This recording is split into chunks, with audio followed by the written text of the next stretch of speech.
Olá, seja bem-vindo de volta. Esta noite, vamos ouvir lendas esquecidas juntos. Boa noite. Este é o Noites de Lendas Esquecidas, um espaço onde o tempo não corre, onde não há pressa, onde cada história existe apenas para te acompanhar enquanto a noite se estende. Se quiser, fique, deite-se, deixe a luz baixa, feche os olhos se preferir. Agora, vamos começar. Quando a noite se estende sobre as florestas do leste europeu, há um silêncio que não é vazio. Ele respira, ele observa. Talvez você nunca tenha caminhado por esses bosques antigos, onde o vento passa entre pinheiros altos como se soubesse o caminho de cor, mas ainda assim, algo neles soa familiar, como se certas histórias não pertencessem a um lugar, e sim à memória humana. Esta é uma dessas noites, e estas são histórias que não foram escritas para assustar, mas para explicar o invisível, acalmar o desconhecido e dar forma ao mundo quando ainda não havia respostas. Se quiser, fique, ouça devagar. As lendas eslavas ainda sussurram, principalmente quando tudo parece quieto demais. Antes das cidades, antes das igrejas de pedra e dos sinos, o povo eslavo aprendia com a terra. As florestas não eram apenas madeira e sombra, eram morada. As águas não eram só rios, eram passagem. E o lar precisava ser protegido, porque tudo ao redor estava vivo. Dizia-se que cada espaço tinha consciência, cada limite um guardião. Nas casas simples, de madeira escura e telhados baixos, o fogo nunca era deixado apagar completamente, não apenas pelo frio, mas porque o lar precisava parecer habitado também para aquilo que não se via. Havia uma presença silenciosa que cuidava do chão, das vigas, dos passos noturnos, um espírito antigo, doméstico, que não gostava de desordem nem de gritos. Quando respeitado, mantinha a casa segura. Quando esquecido, apenas se afastava, levando consigo a sensação de abrigo. Por isso, ao dormir, deixava-se um pequeno gesto, um resto de pão, um cuidado simples, não como oferenda grandiosa, mas como quem reconhece que ninguém vive sozinho, nem mesmo entre paredes. E havia regras que não vinham escritas, mas que todos sabiam. Não varrer a casa após o pôr do sol, pois isso afastava a proteção. Não assobiar dentro de casa, pois o som desagradava ao espírito. Não deixar a cozinha suja durante a noite, pois era sinal de descuido. Não sentar no canto da mesa, pois aquele lugar não era para os vivos. Não bater portas com força, pois o barulho expulsava a calma necessária para que o lar permanecesse em paz.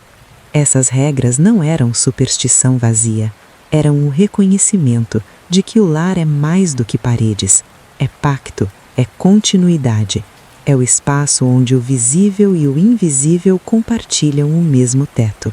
Há uma história antiga, contada em vilas ao redor dos Cárpatos, sobre uma família que mudou para uma casa abandonada. A casa era boa, sólida, bem construída, com vigas grossas e um telhado que não deixava passar a chuva, mas fria. Mesmo com o fogo aceso, o ar dentro dela permanecia denso, pesado, como se algo estivesse ausente. A mãe, seguindo a tradição que aprendera com a avó, deixou pão e sal perto da lareira antes de dormir.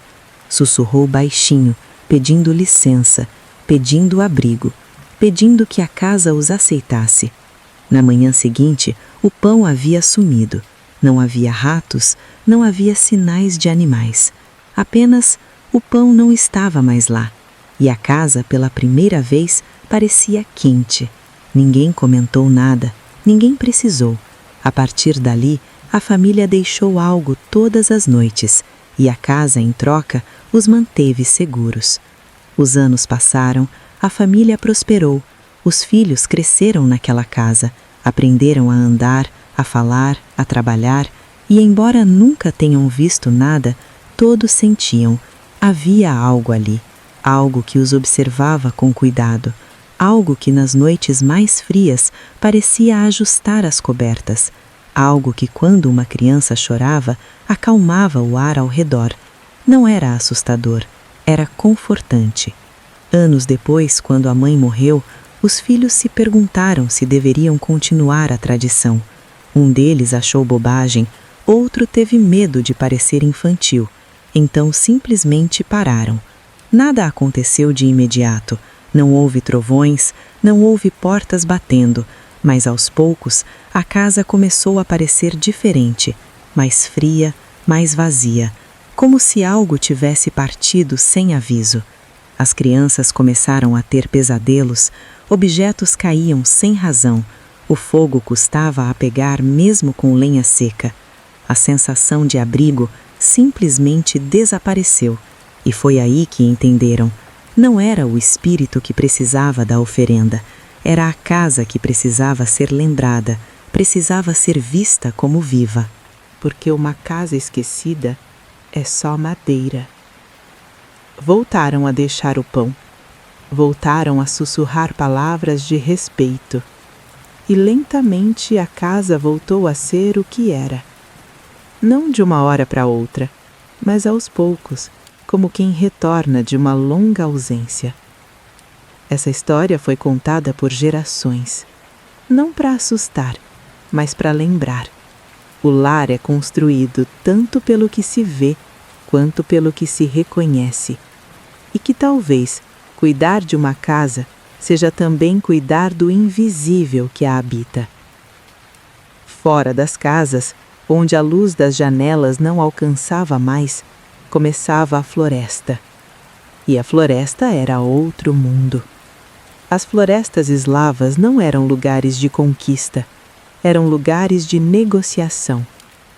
Ali vivia uma presença antiga, às vezes descrita como um velho de barba feita de musgo e olhos profundos como troncos ocos. Ele não era mau, mas não era gentil. Ele era justo, à maneira da floresta. Quem entrava sem ouvir, sem observar, sem respeitar o ritmo da terra, se perdia. Não por castigo, mas porque o caminho simplesmente deixava de existir. Há quem diga que se você se sentasse em silêncio suficiente, ouviria passos que não quebram galhos, e que se estivesse disposto a escutar, aprenderia quando avançar e quando recuar. A floresta ensina isso até hoje, ainda que sem palavras.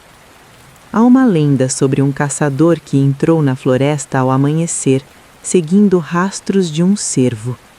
O animal era grande, de pelagem clara, quase prateada. O caçador sabia que aquele cervo alimentaria sua família por semanas, então seguiu, e seguiu, e seguiu.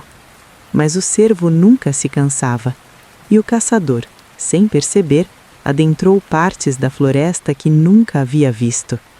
As árvores ali eram mais altas, o ar mais denso, o chão coberto de musgo tão espesso que seus passos não faziam som.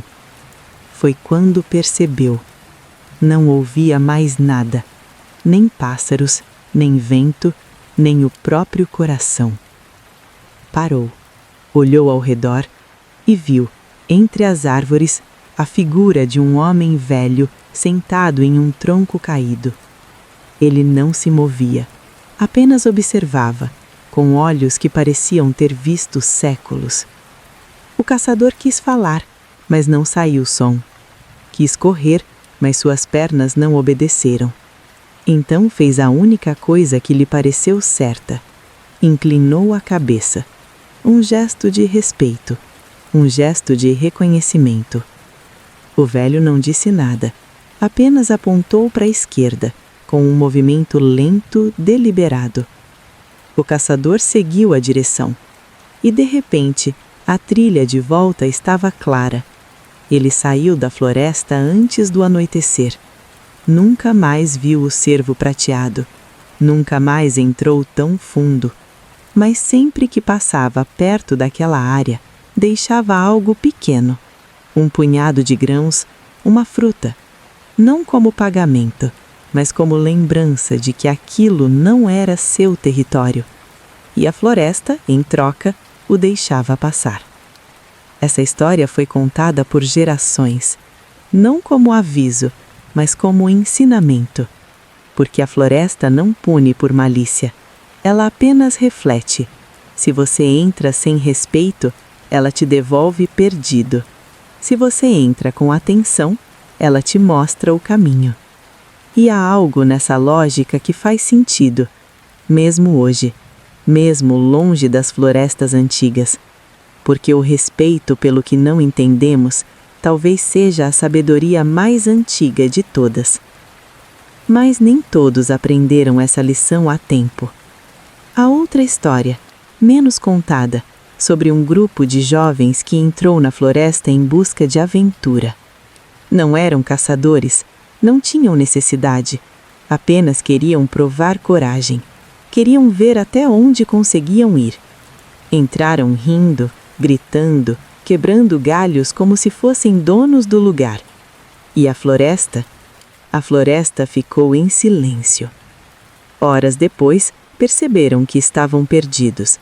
As árvores pareciam todas iguais. As trilhas que haviam marcado simplesmente desapareceram. Tentaram voltar, mas cada tentativa os levava para lugares ainda mais desconhecidos.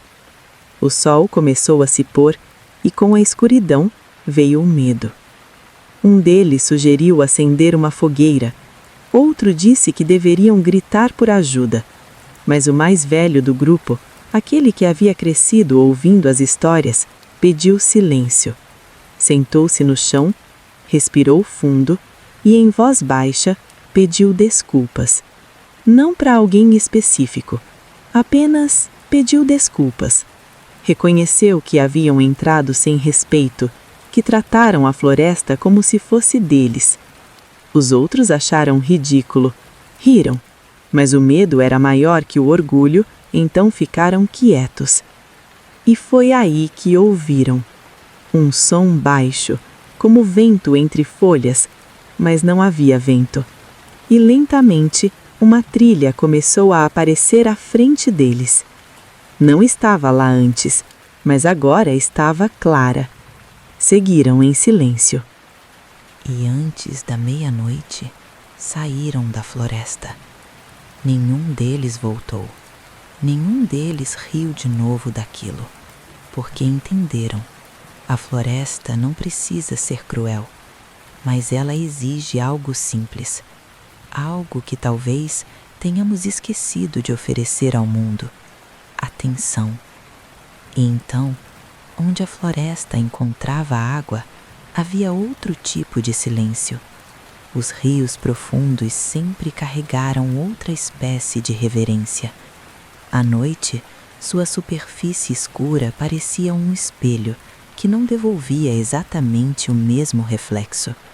Dizia-se que havia espíritos femininos ligados aos rios e lagos, nem sempre perigosos, nem sempre gentis. Elas eram a própria natureza da água, bela, silenciosa, imprevisível. Não caçavam, não chamavam, apenas existiam. E quem se aproximava demais precisava saber por quê. Há uma lenda sobre uma jovem que costumava lavar roupas perto de um rio todas as manhãs. Era um trabalho longo, mas ela gostava. O som da água a acalmava, a brisa fria a mantinha desperta. E às vezes, enquanto trabalhava, ela cantava. Não eram canções complexas, eram melodias simples repetidas, do tipo que se aprende sem perceber. Mas um dia, enquanto cantava, ouviu outra voz, baixa, suave, vinda da água. A jovem parou, olhou ao redor. Não havia ninguém, mas a voz continuou, acompanhando a melodia que ela havia começado. Era bonita. Triste, talvez, mas bonita. Assustada, a jovem pegou suas roupas e voltou para casa. Não contou a ninguém. Tinha medo de parecer louca, mas no dia seguinte voltou ao rio. E novamente, enquanto cantava, a voz surgiu. Dessa vez, ela não fugiu, apenas ouviu. E aos poucos percebeu que a voz vinha de dentro d'água, logo abaixo da superfície. Durante semanas isso continuou. A jovem cantava e a voz respondia. Nunca houve palavras, apenas melodia, apenas companhia, até que uma manhã a jovem perguntou em voz alta: "Quem é você?" O rio ficou em silêncio. Por um longo tempo nada aconteceu. Então, lentamente, a superfície da água ondulou e uma figura emergiu. Não completamente, apenas o suficiente para que a jovem visse: cabelos longos, olhos fundos, pele pálida como a lua. A figura não falou, apenas olhou, e naquele olhar a jovem entendeu. Havia tristeza ali, solidão, uma existência longa demais, sem companhia, sem voz que respondesse. A jovem não gritou, não correu, apenas acenou devagar e continuou cantando. A partir dali, a presença no rio se tornou parte de sua rotina. Algumas manhãs a presença estava lá, outras não. Mas sempre que estava, a jovem cantava e a água respondia. Ela nunca contou a ninguém, porque sabia que se contasse, diriam para ela parar. Diriam que era perigoso, que espíritos da água não eram confiáveis. Mas a jovem sabia outra coisa, que nem tudo que é estranho é hostil, e que às vezes companhia é companhia, mesmo que venha de onde menos se espera. Os meses passaram e, com o tempo, a jovem percebeu algo curioso. Nas manhãs em que a presença estava no rio, ela se sentia mais leve, menos cansada, como se a melodia compartilhada lhe devolvesse energia. Até que um dia a jovem adoeceu. Febre alta, tosse profunda. Não conseguia sair da cama. Sua mãe cuidava dela, mas a doença não melhorava. Durante semanas a jovem ficou presa em casa e, enquanto estava doente, pensava no rio. Pensava na voz que cantava com ela.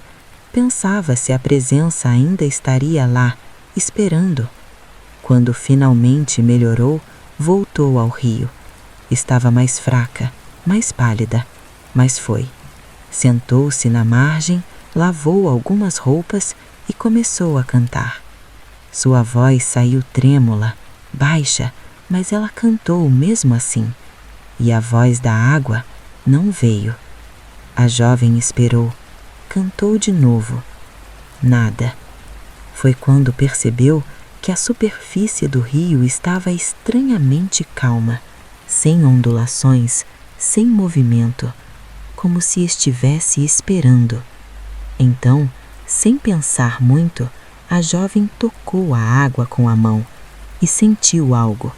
Não era físico, não era visível, mas era real. Uma sensação de calor, de cuidado, como se a própria água estivesse agradecendo por ela ter voltado, por não ter esquecido. E lentamente a voz voltou, baixa, suave, acompanhando a melodia da jovem. Anos depois, quando a jovem envelheceu e não conseguia mais caminhar até o rio, conta-se que em certas manhãs uma melodia suave podia ser ouvida vindo da água, sem origem, sem explicação. E aqueles que ouviam sabiam que era uma despedida. Essas histórias não surgiram para amedrontar crianças, mas para ensinar limites, para lembrar que nem tudo precisa ser tocado, nem tudo precisa ser entendido. Algumas coisas existem para serem respeitadas à distância e, às vezes, para serem acompanhadas em silêncio. Mas ao sul, onde os rios se tornavam pântanos e as árvores cresciam retorcidas, havia outro tipo de lenda, menos gentil, mais sombria, mas igualmente enraizada na ideia de que o mundo natural não é neutro. Ele responde. Diziam que nos pântanos havia luzes, pequenas chamas azuladas que flutuavam sobre a água escura, movendo-se lentamente, como se estivessem vivas. E para quem as via, havia sempre a tentação de segui-las, porque eram bonitas, hipnóticas, pareciam prometer algo. Mas os antigos sabiam: nunca siga as luzes, porque elas não te levam a lugar nenhum, apenas para dentro. Há uma história sobre um viajante que, perdido em uma noite sem lua, viu essas luzes ao longe. Ele estava cansado, com frio, e as luzes pareciam indicar o caminho para algum lugar seguro. Então seguiu, e quanto mais seguia, mais as luzes se afastavam, mas sempre pareciam próximas, sempre pareciam alcançáveis. Foi quando percebeu que estava afundando. O chão sob seus pés não era mais firme, era lama, e a cada passo afundava mais.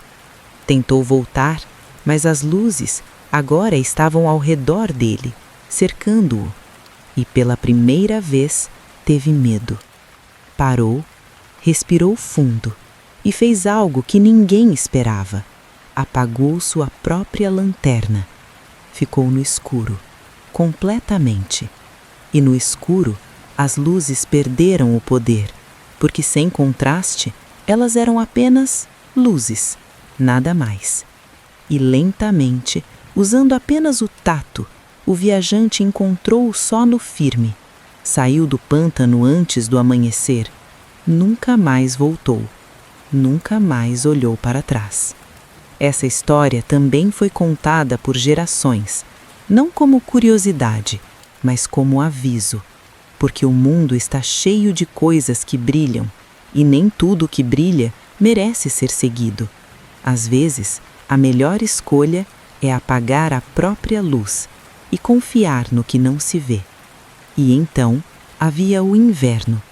O inverno para os eslavos antigos não era apenas uma estação, era uma entidade lenta, paciente, inevitável. O frio prolongado moldou mitos sobre morte e renascimento, sobre o tempo que dorme sobre a neve. A terra não morria, ela esperava. Havia lendas sobre uma figura pálida que caminhava com o gelo, não para destruir, mas para encerrar ciclos. Onde ela passava, o mundo silenciava, preparando-se para voltar diferente. Nos vilarejos, quando a primeira neve caía, havia um ritual silencioso. As famílias se reuniam dentro de casa, acendiam velas ao redor da mesa e contavam histórias. Não histórias alegres, mas histórias de memória, de quem havia partido, de ciclos que haviam terminado, de colheitas que não voltariam. Era um reconhecimento. O inverno é o momento de parar, de olhar para trás, de deixar ir. E só depois disso, quando a última vela se apagava, é que o silêncio verdadeiro vinha. O silêncio do inverno profundo, onde até o vento hesita. Há uma história sobre um homem que, em pleno inverno, precisou atravessar uma floresta para buscar remédios em outra vila. Sua filha estava doente, não havia escolha. Então, mesmo com a neve caindo pesada e o frio cortante, ele partiu. A floresta no inverno é diferente. As árvores parecem esqueletos, o chão, coberto de branco, esconde trilhas. E o silêncio é absoluto. O homem caminhou por horas, mas aos poucos percebeu que estava perdido. As marcas que deixara haviam sumido sob nova neve. As árvores pareciam todas iguais, e a noite começava a cair. Foi quando viu à distância uma luz fraca, uma casa, pequena, isolada, mas com fumaça saindo da chaminé. Ele bateu na porta.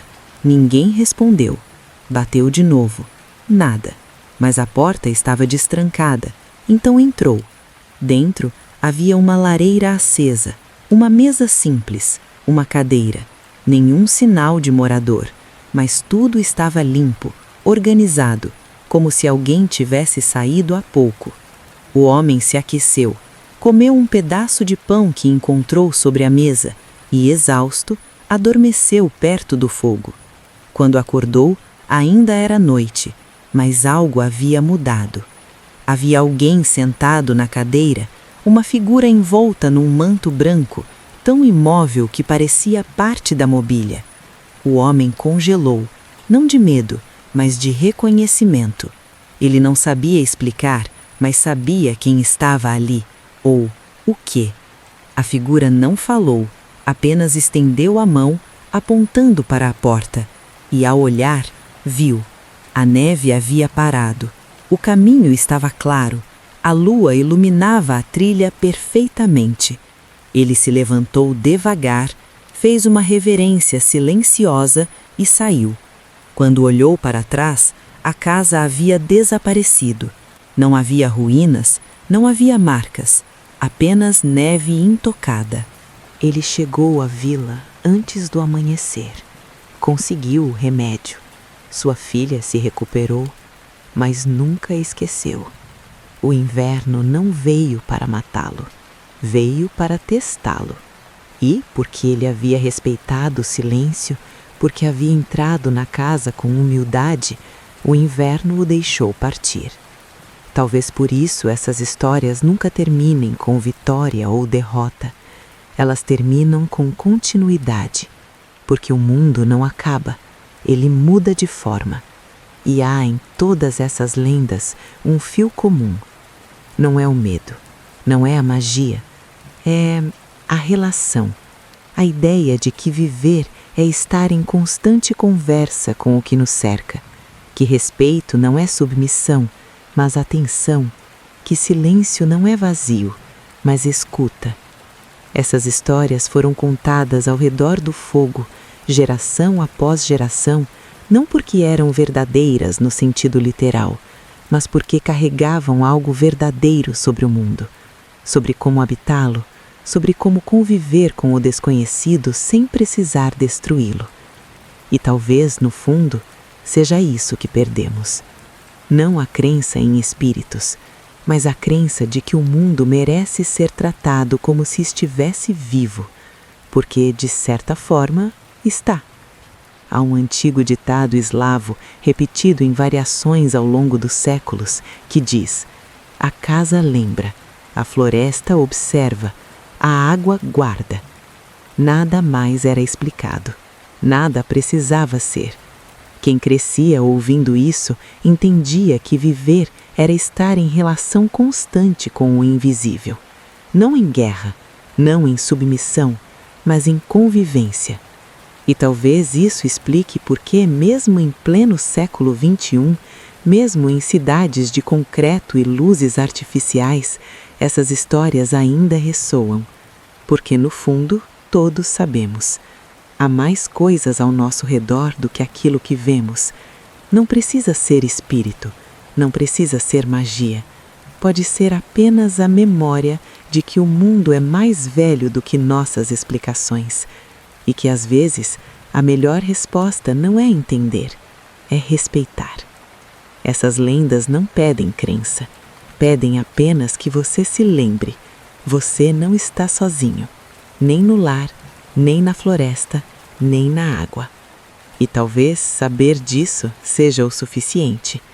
Mas há ainda outras histórias, histórias que não envolvem florestas ou rios, histórias que acontecem nos limites, nos lugares entre, porque os eslavos antigos acreditavam que havia espaços no mundo onde as regras eram diferentes, onde o visível e o invisível se tocavam com mais facilidade. As encruzilhadas, por exemplo, dizia-se que quando duas estradas se cruzavam, formava-se um portal. Não um portal literal como nas histórias de fantasia, mas um espaço de possibilidade, um lugar onde decisões podiam ser tomadas, onde destinos podiam mudar. E, por isso, as encruzilhadas eram tratadas com cuidado. Havia uma tradição. Ao passar por uma encruzilhada à noite, você não olhava para trás. Não porque algo estivesse te seguindo, mas porque ao olhar para trás, você sinalizava dúvida. E a dúvida convida coisas. Há uma história sobre um comerciante que viajava à noite levando mercadorias para vender em outra cidade. Ele conhecia bem o caminho. Havia feito aquela viagem dezenas de vezes. Mas naquela noite, ao chegar a uma encruzilhada, sentiu algo diferente. Uma sensação estranha, como se estivesse sendo observado.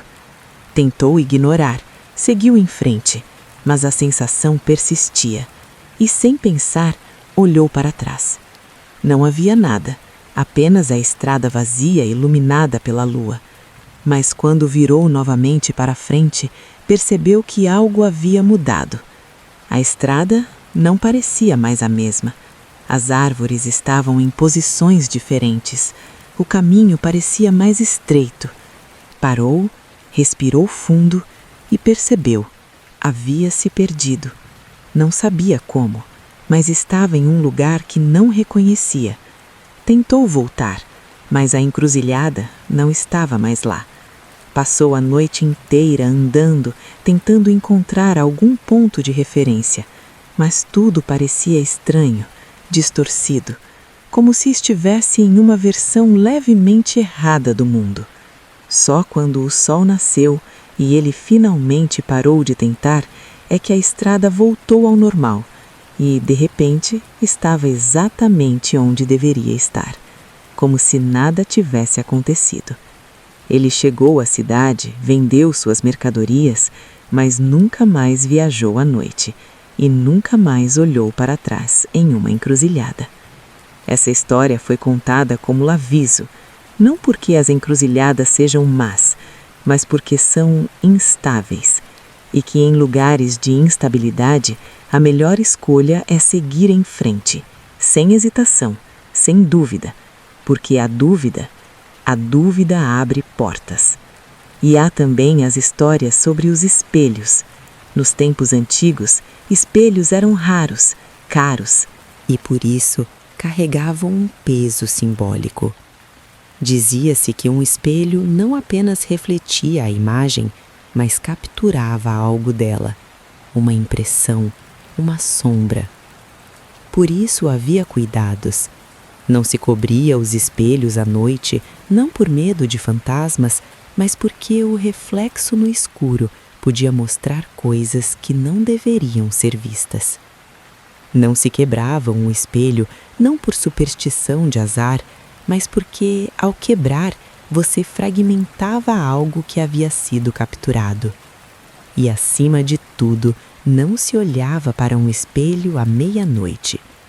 Porque a meia-noite é um momento entre.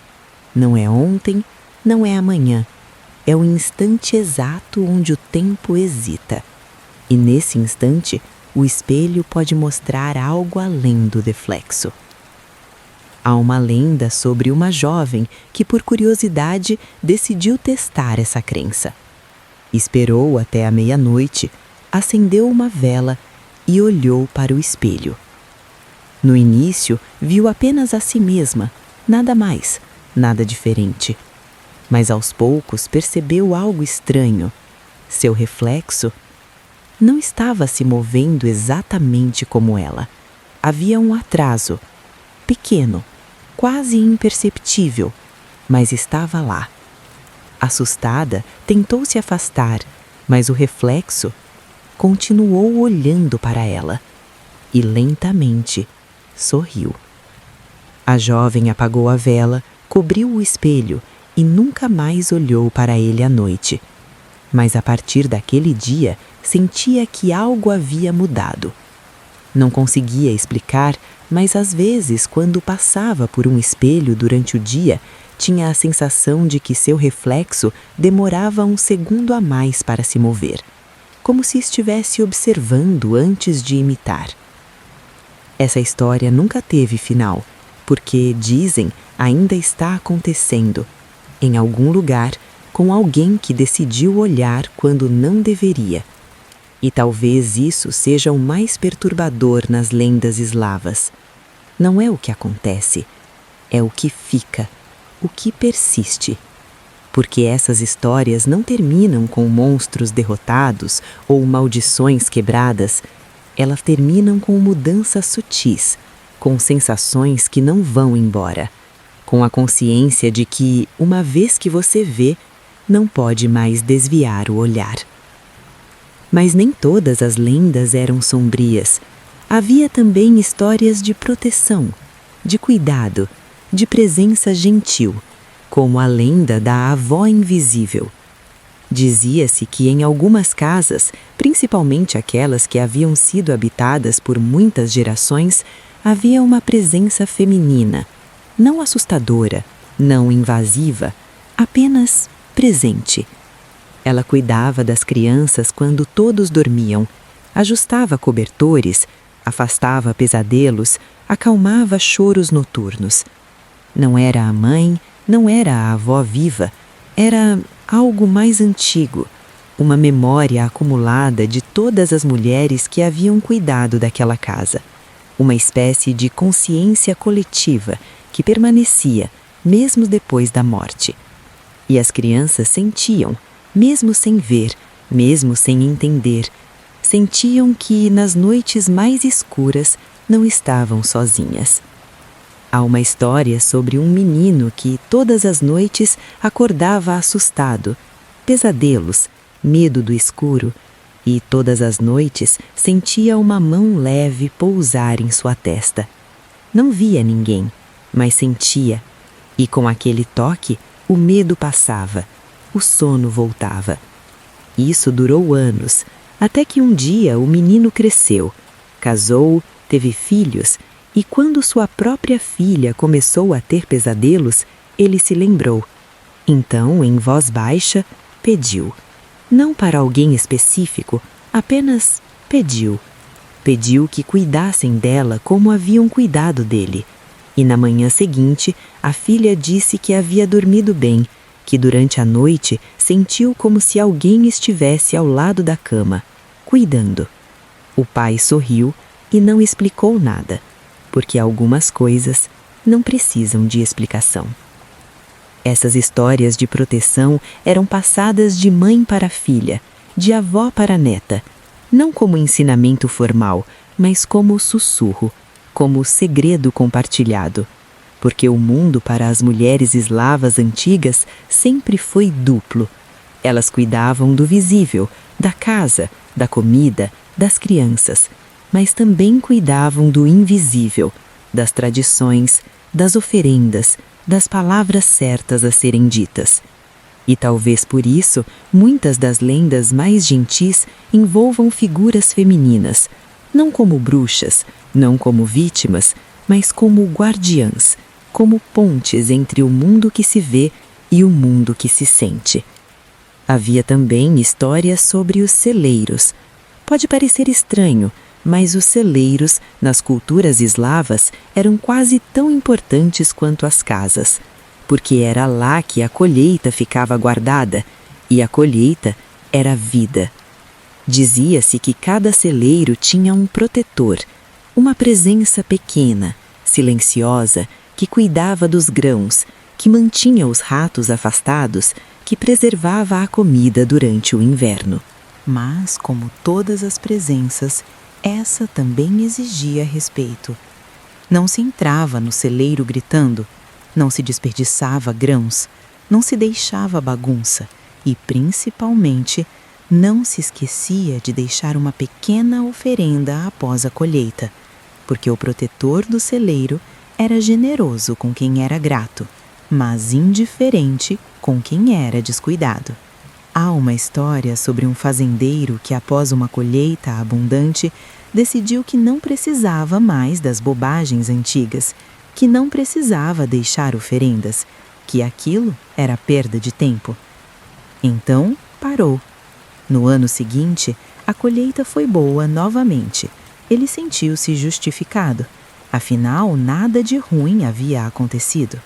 Mas no inverno, os grãos começaram a apodrecer, ratos invadiram o celeiro e em questão de semanas, metade da colheita estava perdida. O fazendeiro tentou de tudo, armadilhas, veneno, nada funcionava.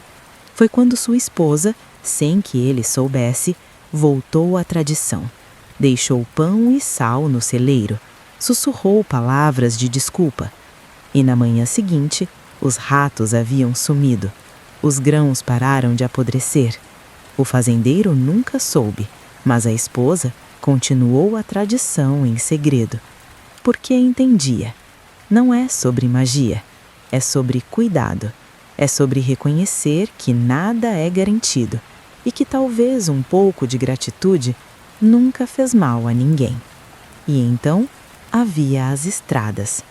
As estradas nos tempos antigos eram perigosas, não apenas por bandidos ou animais selvagens, mas porque eram espaços liminares, lugares entre, nem cidade, nem vila, apenas passagem. E em passagens, coisas estranhas aconteciam. Havia lendas sobre viajantes que encontravam outros viajantes no meio da noite, conversavam, compartilhavam fogo e, ao amanhecer, percebiam que estavam sozinhos, que nunca houve ninguém ali. Ou sobre estradas que mudavam de direção, que levavam a lugares que não existiam em mapas, que desapareciam após serem percorridas. Não eram histórias para assustar, eram histórias para lembrar. Quando você está entre lugares, as regras são diferentes e que, às vezes, a melhor escolha é não questionar demais, apenas seguir em frente. Há uma história sobre um grupo de comerciantes que viajava à noite. Pararam para descansar perto de uma fogueira que encontraram na estrada. Havia um homem lá, silencioso, que acenou para que se aproximassem. Compartilharam comida, conversaram sobre o clima, sobre as estradas, sobre a vida. O homem era gentil, calmo, mas havia algo estranho nele. Seus olhos pareciam antigos demais. Pela manhã, quando acordaram, o homem havia sumido, a fogueira estava apagada, e no lugar onde ele havia sentado, havia apenas uma pedra. Mas, curiosamente, nenhum deles se sentiu assustado, apenas gratos, porque de alguma forma sabiam, aquele encontro os havia protegido de algo, de alguma coisa que nunca saberiam. E continuaram a viagem. Essa história nunca foi explicada, porque não precisava ser. Às vezes a proteção vem de lugares inesperados, e a melhor resposta é agradecer em silêncio. Há ainda outra categoria de lendas, aquela sobre o tempo. Os eslavos antigos tinham uma relação diferente com o tempo. Não era linear, não era progressivo, era cíclico. As estações voltavam, as colheitas se repetiam. A vida e a morte eram apenas fases de algo maior. E por isso havia histórias sobre pessoas que saíam do tempo, que entravam em um lugar e, ao sair, descobriam que anos haviam passado ou que minutos haviam se tornado décadas. Não eram punições, eram apenas deslizes, momentos onde o tempo hesitava. Há uma lenda sobre um pastor que, enquanto cuidava de suas ovelhas, ouviu uma música vindo de uma colina próxima. Era bonita, hipnótica. Então, seguiu o som. Encontrou um grupo de pessoas dançando em círculo, rindo, celebrando. Sem pensar muito, juntou-se a eles. Dançou por horas, ou era o que parecia. Quando finalmente parou, cansado, percebeu que o sol ainda estava na mesma posição, como se nenhum tempo tivesse passado. Assustado, voltou para casa, mas ao chegar não reconhecia nada. Sua casa estava em ruínas, suas ovelhas haviam desaparecido e as pessoas na vila não o conheciam. Foi quando percebeu. Não dançou por horas, havia dançado por décadas. Tentou explicar, Tentou contar o que havia acontecido, mas ninguém acreditou. Acharam que era louco, e talvez tenha ficado, porque viver em um tempo que não é mais o seu é uma forma de loucura. Essa história tinha variações. Em algumas, o pastor eventualmente morria, transformando-se em pó no momento em que compreendia a verdade. Em outras, ele simplesmente desaparecia, voltando para a colina, para a música, para o lugar onde o tempo não existia. Mas o ensinamento era sempre o mesmo: cuidado com o que te atrai, porque nem toda beleza é segura e nem toda música deve ser seguida. Há algo reconfortante nessas histórias, não pela moral, mas pela honestidade, porque elas não tentam te convencer de que o mundo é seguro. Elas admitem: o mundo é estranho, é imprevisível, é cheio de coisas que não entendemos. Mas ao mesmo tempo, sugerem que há formas de navegar por essa estranheza, que há regras, que há cuidados, que há respeito, e que talvez, se prestarmos atenção, se ouvirmos com cuidado, se nos movermos devagar, podemos coexistir com o desconhecido, não dominá-lo, não destruí-lo, apenas coexistir. E talvez seja isso que mais falta hoje. Não a crença em espíritos, mas a crença de que o mundo é maior do que nós, que há coisas que não controlamos, que há mistérios que não precisam ser resolvidos, apenas respeitados. Há uma última história que quero te contar. Não é a mais famosa, não é a mais dramática, mas é talvez a mais importante. É sobre o silêncio. Dizia-se que uma vez por ano, em uma noite específica, o mundo inteiro ficava em silêncio. Não um silêncio comum, mas um silêncio profundo, onde até o vento parava. Nessa noite, as pessoas deveriam ficar em casa, com as janelas fechadas, com as luzes apagadas e, principalmente, em silêncio absoluto. Porque nessa noite, o mundo repousava. E interromper esse repouso era perigoso. Não havia explicação sobre o que aconteceria se você quebrasse o silêncio. Apenas não se fazia. Há uma história sobre um jovem que, cético, decidiu testar essa crença. Esperou até a noite do silêncio e, exatamente à meia-noite, gritou. Não aconteceu nada. Nenhum trovão, nenhum relâmpago, apenas silêncio. Ele riu, sentiu-se vitorioso, afinal havia provado que era tudo bobagem. Mas quando tentou voltar para dentro de casa, percebeu algo estranho. Não conseguia ouvir seus próprios passos, não conseguia ouvir sua própria respiração. E lentamente percebeu: não era o mundo que estava em silêncio, era ele. Passou semanas assim, sem ouvir nada, sem conseguir fazer som, como se tivesse sido removido do mundo sonoro. Até que, desesperado, voltou ao mesmo lugar onde havia gritado. Ajoelhou-se e, em silêncio, pediu desculpas. Não com palavras, porque não podia falar, mas com intenção, com sinceridade. E lentamente o som voltou. Primeiro baixo, depois normal. Ele nunca contou essa história para ninguém, porque sabia que não acreditariam. Mas a partir dali, toda noite de silêncio ficava em casa, com as luzes apagadas, em respeito, porque havia aprendido: o silêncio não é vazio, é presença, e interromper essa presença tem consequências. Talvez nesta noite, enquanto o mundo ao redor desacelera, essas lendas encontrem espaço para existir novamente, não como crença, mas como sensação, como aquele arrepio leve que não assusta, apenas lembra que há mais coisas do que aquilo que se vê. Se essas histórias te ajudaram a relaxar, então elas cumpriram seu propósito. Se permaneceram ecoando em silêncio, talvez seja porque nunca foram feitas para terminar. E quem sabe, em alguma floresta distante, sobre a mesma lua que te observa agora, alguém ainda deixe o fogo aceso, só por precaução. Se quiser continuar ouvindo histórias assim, volte sempre. As lendas não se importam com o tempo, elas esperam. E agora, enquanto essas palavras se dissolvem, talvez você sinta o peso das pálpebras. Talvez o travesseiro pareça mais macio. Talvez o mundo ao redor fique mais distante. Deixe que o sono venha.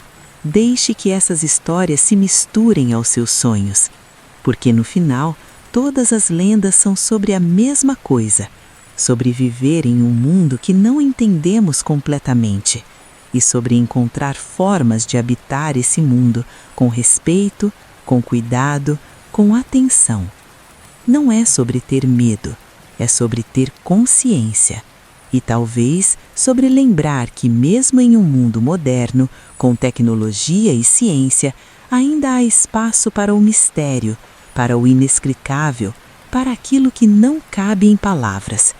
Então descanse. Deixe o peso do dia se dissolver. Deixe a noite te envolver. As lendas cuidam de quem as ouve. Sempre cuidaram. E amanhã, quando você acordar, o mundo ainda estará lá. Diferente, talvez, mas lá. Porque o mundo não acaba. Ele apenas muda de forma. E você faz parte disso. Boa noite. Durma bem. E se quiser, deixe uma luz acesa, só por precaução.